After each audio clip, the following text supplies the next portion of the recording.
Hi നമസ്കാരം. ഇലക്ട്രിക്കലുമായിട്ട് ബന്ധപ്പെട്ട പല ആൾക്കാരും കേട്ടിട്ടുണ്ടാകും, പവർ ഫാക്ടർ എന്ന് കേട്ടിട്ടുണ്ടാകും. അത് ഞാനും കേട്ടിട്ടുണ്ട്. പക്ഷേ എനിക്ക് അങ്ങോട്ട് കറക്റ്റ് മനസ്സിലായിട്ടില്ല, മുമ്പൊന്നും മനസ്സിലായിട്ടില്ലായിരുന്നു. അങ്ങനെ മനസ്സിലാക്കാൻ വേണ്ടിയിട്ടാണ് ഇപ്പോൾ ഞാനിങ്ങനെ ഒരു വീഡിയോ ചെയ്യുന്നത്. ഞാൻ ആദ്യമായിട്ടാണ് എൻ്റെ വോയിസിൽ ഇങ്ങനെ റെക്കോർഡ് ചെയ്യുന്നത്. അപ്പോൾ എന്തെങ്കിലും പ്രശ്നങ്ങളുണ്ടെങ്കിൽ നിങ്ങളങ്ങ് ക്ഷമിക്കുക, അല്ലെങ്കിൽ കമൻറ്റിൽ പറഞ്ഞാലും മതി.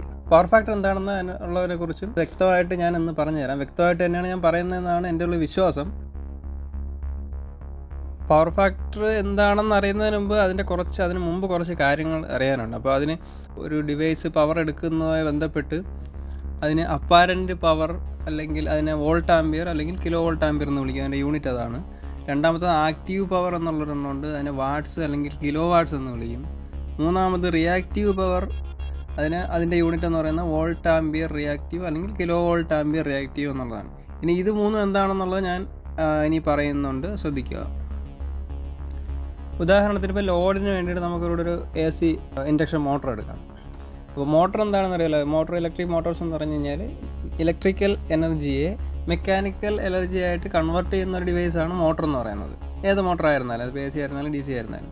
ഇപ്പോൾ ഞാൻ പറയുന്നത് AC മോട്ടറിനെ കുറിച്ചിട്ടാണ് പറയുന്നത്. ഇപ്പോൾ നമ്മൾ എന്തായാലും ഒരു AC മോട്ടർ വർക്ക് ആകാൻ വേണ്ടിയിട്ട് അതിലൊരു സപ്ലൈ കൊടുക്കണം, അല്ലെങ്കിൽ നമുക്ക് കൊടുക്കാൻ പറ്റുന്ന പരമാവധി പവറിനെയാണ് നമ്മൾ അപ്പാരൻറ്റ് പവർ എന്ന് പറയുന്നത്. ഞാൻ നേരത്തെ പറഞ്ഞ 3 കാര്യങ്ങളിൽ ഇവിടെ മുകളിൽ എഴുതിയിട്ടുണ്ട്. 3 കാര്യങ്ങളിലുള്ള ആദ്യത്തേത് അപ്പാരൻറ്റ് പവർ അല്ലെങ്കിൽ ടോട്ടൽ ഇൻപുട്ട് പവർ എന്നും പറയാം. അപ്പോൾ അതിൻ്റെ യൂണിറ്റ് വോൾട്ട് ആംപിയർ അല്ലെങ്കിൽ കിലോ വോൾട്ട് ആംപിയർ എന്നും പറയാം. അപ്പോൾ ഇതാണ് ഒന്നാമത്തത്. ഇനി രണ്ടാമത്തെ പോയിൻ്റ് എന്ന് പറയുന്നത്, നമ്മളിപ്പോൾ ഇതിൽ മോട്ടറിൻ്റെ പവർ കൊടുക്കുന്നു. അപ്പോൾ ഈ നമ്മൾ കൊടുക്കുന്ന പവറിൻ്റെ അത്രയും തന്നെ ഔട്ട്പുട്ട് നമുക്ക് ഒരിക്കലും കിട്ടില്ല. ഈ കൊടുക്കുന്ന പവറിൻ്റെ കുറച്ച് പെർസെൻറ്റേജ് മാത്രമേ നമുക്ക് ഔട്ട്പുട്ട് കിട്ടൂ. അതിൽ കുറച്ച് ഔട്ട്പുട്ട് അത് വേസ്റ്റായി പോവുകയാണ് ചെയ്യുന്നത്. അപ്പോൾ അത് ഈ നമുക്ക് കിട്ടുന്ന കൊടുത്ത പവറിൽ നിന്നും നമുക്ക് എത്ര ഔട്ട്പുട്ട് കിട്ടി, നമുക്ക് ഉപയോഗപ്രദമായി കിട്ടിയ ഔട്ട്പുട്ട്, അതിപ്പോൾ മെക്കാനിക്കലായിട്ടാണ് ഔട്ട്പുട്ട് കിട്ടുന്നത്, റൊട്ടേറ്റ് ചെയ്യുമ്പോൾ ഉള്ള ഔട്ട്പുട്ട്. ഈ ഔട്ട്പുട്ടിനെ പറയുന്ന പേരാണ് ആക്റ്റീവ് പവർ. അതായത് നമ്മൾ കൊടുത്ത ഒരു പവറും കിട്ടിയത് മെക്കാനിക്കൽ എനർജിയാണ്, പക്ഷേ കൊടുത്ത അത്രയും പവറിൻ്റെ യൂസ്ഫുള്ളായിട്ടുള്ള മെക്കാനിക്കൽ പവർ നമുക്ക് കിട്ടത്തില്ല. അപ്പോൾ ആ കിട്ടിയ പവറിനെ പറയുന്ന പേരാണ് ആക്റ്റീവ് പവർ അല്ലെങ്കിൽ ട്രൂ പവർ എന്ന് പറയുന്നത്. അപ്പോൾ അതിനെയാണ് നമ്മൾ വാട്ട്സ് അല്ലെങ്കിൽ കിലോ വാട്ട്സ് എന്ന് പറയുന്നത്. ഇനി മൂന്നാമത്തെ പോയിൻ്റ് എന്ന് വെച്ചാൽ, ഒരു മോട്ടറിനെ സംബന്ധിച്ചിടത്തോളം മോട്ടർ ഒരു ഇൻഡക്ടറാണ്. അപ്പോൾ ഇൻഡക്ടറിൻ്റെ ഒരു പ്രത്യേകത എന്ന് വെച്ച് കഴിഞ്ഞാൽ, ഇതിൽ AC വോൾട്ടേജ് കൊടുത്തു കഴിഞ്ഞ് കഴിഞ്ഞാൽ ഇതിന് കുറച്ച് സ്റ്റോർ ചെയ്യാനായിട്ടുള്ളൊരു കഴിവ് ഈ ഇൻഡക്ടറിന് ഉണ്ട്. അപ്പോൾ AC കറണ്ടിനെ സംബന്ധിച്ചിടത്തോളം ഇതൊരു വേവ് ഫോം കണക്കാണ് വരുന്നത്. അതായത് ഒരു തവണ പോസിറ്റീവ് വരും, രണ്ടാമത് നെഗറ്റീവ് ഔട്ട്പുട്ട്, അങ്ങനെ ഒരു വേവ് ഫോമിലാണ് വരുന്നത്. അപ്പോൾ ഇതിങ്ങനെ AC വോൾട്ടേജ് കൊടുക്കുന്ന സമയത്ത് ആദ്യത്തെ വേവ് ഫോമിൽ കോയിലിൽ ഈ എനർജി സ്റ്റോർ ആകും. അപ്പോൾ ഈ രണ്ടാമത് അതിൻ്റെ നെഗറ്റീവ് സൈക്കിളിൽ ഈ സ്റ്റോറായ എനർജി തിരിച്ച് ഈ ലോഡിൽ നമ്മൾ കൊടുത്ത ഇൻപുട്ട് പവറിലോട്ട് തിരിച്ചു പോകും. അപ്പോൾ ഈ സോഴ്സിൽ നിന്ന് ലോഡിലോട്ടും ലോഡിൽ നിന്ന് തിരിച്ച് സോഴ്സിലോട്ടും ഫ്ലോ ബാക്ക് ഉണ്ടാവും, പവർ ഫ്ലോ ഉണ്ടാവും. ഈ ഫ്ലോ ബാക്ക് നമ്മൾ പ്രത്യേകിച്ച് ഉപയോഗം ഉള്ളതല്ല. അപ്പോൾ ഈ യൂസ്ലെസ്സായി പോകുന്ന പവറിനെയാണ് നമ്മൾ റിയാക്റ്റീവ് പവർ എന്ന് പറയുന്നത്. അപ്പോൾ ഈ റിയാക്റ്റീവ് പവറിനെ നമ്മൾ യൂസ്ലെസ് പവറായിട്ടാണ് നമ്മൾ യഥാർത്ഥത്തിൽ കണക്കാക്കുന്നത്. ഇതിൻ്റെ യൂണിറ്റ് എന്ന് പറയുന്നത് വോൾട്ട് ആംപിയർ റിയാക്റ്റീവ് അല്ലെങ്കിൽ കിലോ വോൾട്ട് ആംപിയർ റിയാക്റ്റീവ്, എങ്ങനെയാണ് ഇതിൻ്റെ യൂണിറ്റ് വരുന്നത്. അപ്പോൾ ഞാൻ നേരത്തെ പറഞ്ഞ പോലെ യഥാർത്ഥത്തിൽ ഈ റിയാക്റ്റീവ് പവർ എന്നുള്ള യൂസ്ലെസ് പവർ ആണോ? ആക്ച്വലി അല്ല. അതായത് ഒരു മോട്ടർ കറങ്ങണമെന്നുണ്ടെങ്കിൽ അവിടെ റൊട്ടേറ്റിംഗ് മാഗ്നറ്റിക് ഫീൽഡ് വേണമെന്ന് നിങ്ങൾക്കറിയാമല്ലോ. AC മോട്ടർ കറങ്ങണമെങ്കിൽ റൊട്ടേറ്റിംഗ് ഏത് മോട്ടർ ആയിരുന്നാലും റൊട്ടേറ്റിംഗ് മാഗ്നറ്റിക് ഫീൽഡ് വരണം. അപ്പോൾ ഈ റൊട്ടേറ്റിംഗ് മാഗ്നറ്റിക് ഫീൽഡ് ഉണ്ടാവണമെങ്കിൽ അവിടെ റിയാക്റ്റീവ് പവർ ഉണ്ടായേ മതിയാവും. അപ്പോൾ ഈ റിയാക്റ്റീവ് പവർ എന്ന് പറയുന്നത് ഇലക്ട്രിക്കലിനെ സംബന്ധിച്ചിടത്തോളം അതിൻ്റേതായ പ്രാധാന്യമുള്ള ഒരു കാര്യം തന്നെയാണ്. ഈ സെയിം അവസ്ഥ തന്നെയാണ് ഒരു ട്രാൻസ്ഫോമറിനെ സംബന്ധിച്ചിടത്തോളം. സെക്കൻഡറി കോയിലിൽ വോൾട്ടേജ് ഇൻഡ്യൂസ് ചെയ്യണമെന്നുണ്ടെങ്കിൽ അവിടെ റിയാക്റ്റീവ് പവർ ഉണ്ടായിരിക്കണം. റിയാക്റ്റീവ് പവർ ഇല്ലെങ്കിൽ സെക്കൻഡറി പവറിൽ വോൾട്ടേജ് ക്രിയേറ്റ് ആവില്ല. അപ്പോൾ അവിടെ ഒരു ട്രാൻസ്ഫോമർ ഉപയോഗിക്കാനും പറ്റില്ല, ട്രാൻസ്ഫോമറായിട്ട് വർക്കിങ്ങും ആവില്ല. അപ്പോൾ അതായത് ബേസിക്കലി പറഞ്ഞു കഴിഞ്ഞാൽ റിയാക്റ്റീവ് പവറിന് അതിൻ്റേതായ പ്രാധാന്യം ഇലക്ട്രിക്കൽ സിസ്റ്റത്തിലുണ്ട്. പക്ഷേ നമ്മളതിനെ യൂസ്ലെസ് പവർ എന്ന് വിളിക്കുന്നതിന് കാരണം എന്ന് വെച്ച് കഴിഞ്ഞാൽ നമുക്കതിൽ നിന്ന് ബെനിഫിറ്റ് ഒന്നും, അതായത് ഔട്ട്പുട്ടായിട്ട് കിട്ടുന്നില്ല എന്നുള്ളതാണ്. ഓക്കെ, അപ്പോൾ ഇനി എന്താണ് പവർ ഫാക്ടർ എന്നുള്ളത്, ഇനി അതിലോട്ട് നമുക്ക് പോകാം. പവർ ഫാക്ടർ എന്ന് പറയുന്നത് ആക്റ്റീവ് പവറും അപ്പാരൻറ്റ് പവറും തമ്മിലുള്ള റേഷ്യോനെയാണ് പവർ ഫാക്ടർ എന്ന് പറയുന്നത്. ഇനി എന്താണ് ആക്റ്റീവ് പവർ എന്നുള്ളത് ഞാൻ ആദ്യമേ പറഞ്ഞു. ആക്റ്റീവ് പവർ എന്ന് പറഞ്ഞാൽ നമ്മളൊരു പവർ കൊടുത്തു, ആ കൊടുത്ത പവറിൽ നിന്നും നമുക്ക് ഉപയോഗമായിട്ട് കിട്ടിയ പവറിനെയാണ് ആക്റ്റീവ് പവർ എന്ന് പറയുന്നത്.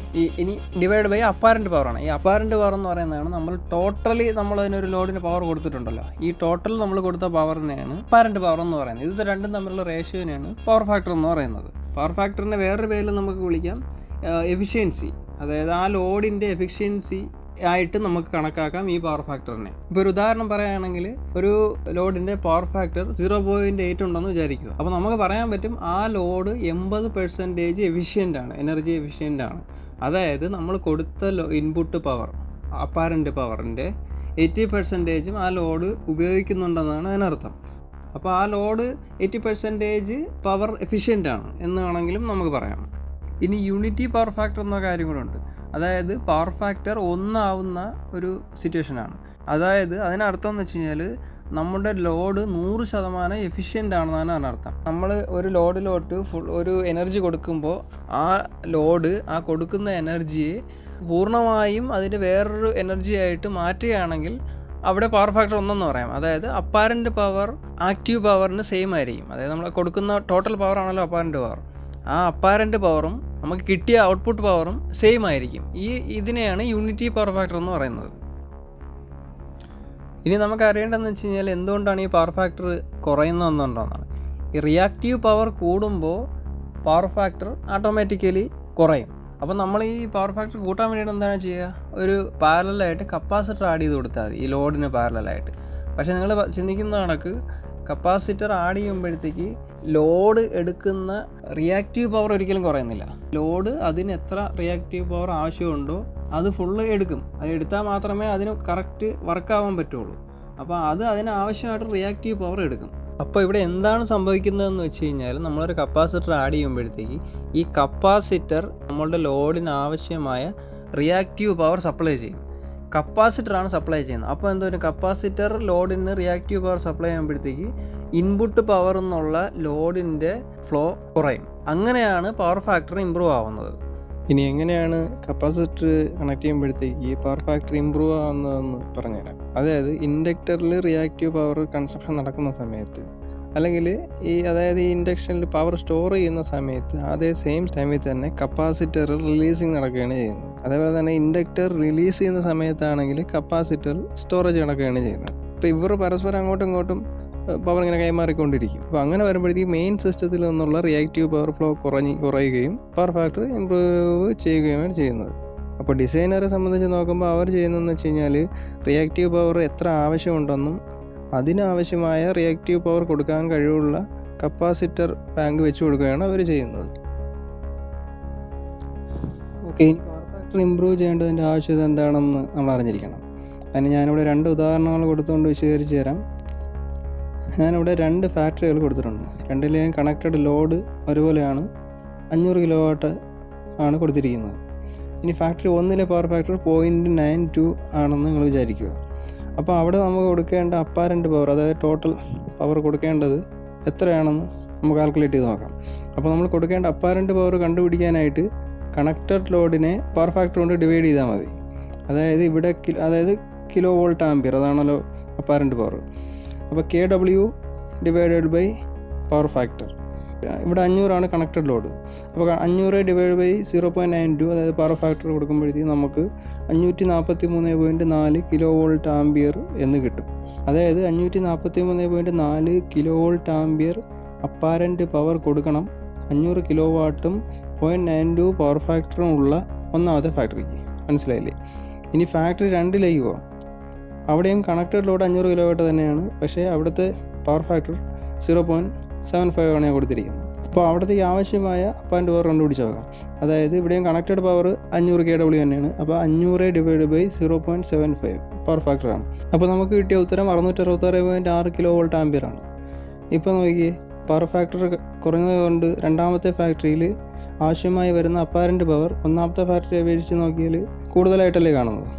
ഇതുകൊണ്ടാണ് പറയുന്നത് പവർ ഫാക്ടർ മാക്സിമം 1 തന്നെ മെയിൻറ്റെയിൻ ചെയ്യണമെന്നുള്ളത്. ഇനി പവർ ഫാക്ടർ കുറഞ്ഞാലുള്ള മറ്റു കുറച്ച് പ്രശ്നങ്ങൾ കൂടി നോക്കാം. നേരത്തെ നമ്മൾ ഉദാഹരണത്തിൽ കണ്ട പോലെ ഒരു ലൈനിൽ പവർ ഫാക്ടർ കുറവാണെങ്കിൽ അതിലോട്ട് കൂടുതൽ പവർ നമ്മൾ കൊടുക്കേണ്ടി വരും.